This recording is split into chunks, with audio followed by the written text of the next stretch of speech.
Well, for more on how this will affect China's foreign trade picture, I'm joined by our current affairs commentator, Einar Tangen, live from Beijing. So, Einar, what are the most significant implications of these new EU trade rules? Rochelle, it's a little bit disturbing because what you're seeing is a falling away from WTO. And just as China has emerged from its 15-year hiatus or a probationary period, and this seems to be moving the goalposts, as we say in the U.S., but it comes against a backdrop that is also very troubling. Over the last 8 years since the meltdown, you've seen about 7,000 protectionist measures, just sheer numbers, being put into place. And the top two have been the US and the EU, contrary to everyone's thinking. China is not even in the top 5, which is Russia, Japan, and others. Only 3 countries out of 60 have actually liberalized their trade: Saudi Arabia, Brazil, and Tunisia, believe it or not.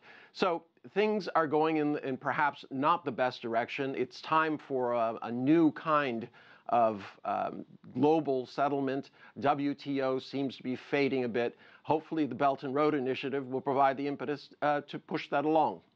Why do you think that the EU is using this rule to tackle trade disputes as opposed to going through the WTO's methods? Well, WTO is kind of deadlocked. The Doha round more than 15 years ago, nothing much has been happening.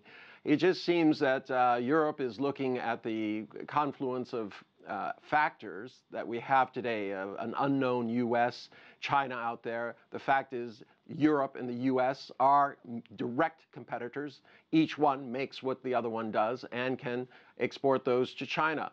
There are concerns about market, but there are also concerns about job. Brexit has put the EU kind of on its back heel. There's this feeling that somehow things aren't going the way they think they want, and they want to make sure that they're protecting jobs, and they're using kind of social criteria as a means to measure it. But the fact is, you know, the global distortion of trade is not China anymore. If you take the big 5 countries of Thailand, South Korea, Taiwan, Japan, and Thailand, these 5 actually are producing worldwide over twice as much economic surplus as China alone. China is somewhere around 200 billion. They are together over 450 billion a year. So things have changed dramatically, but still people seem to target China as a large entity, which is easier to pick on than necessarily these other 5 countries. But it points to this growing reality that the wealth line continues to move east, that the markets are there, and that the economic activity continues to be in the east. Then, Einar, how can China better protect its rights under the WTO framework or otherwise?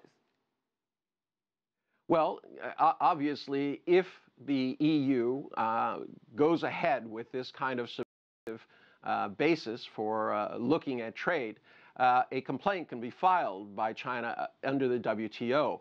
The difficulty here is with the U.S. threatening to pull out, with softness in Europe on this issue. It seems like the main standard bearer of this continues to be China. So if they become isolated and people start withdrawing or falling away, this could have a huge global impact, especially for China, even though it's not necessarily the one who's producing these kind of larger imbalances.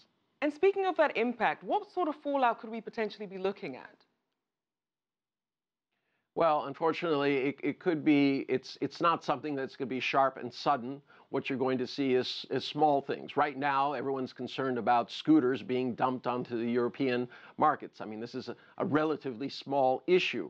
But if these start to balloon and you start to have continuous issues coming up regarding automobiles, larger market items and things like this, then it's going to start becoming significant.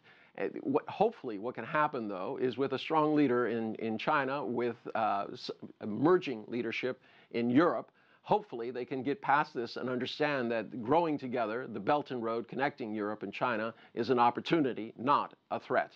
Well, thank you so much for your insights. Einar Tangen there, CGTN's current affairs commentator.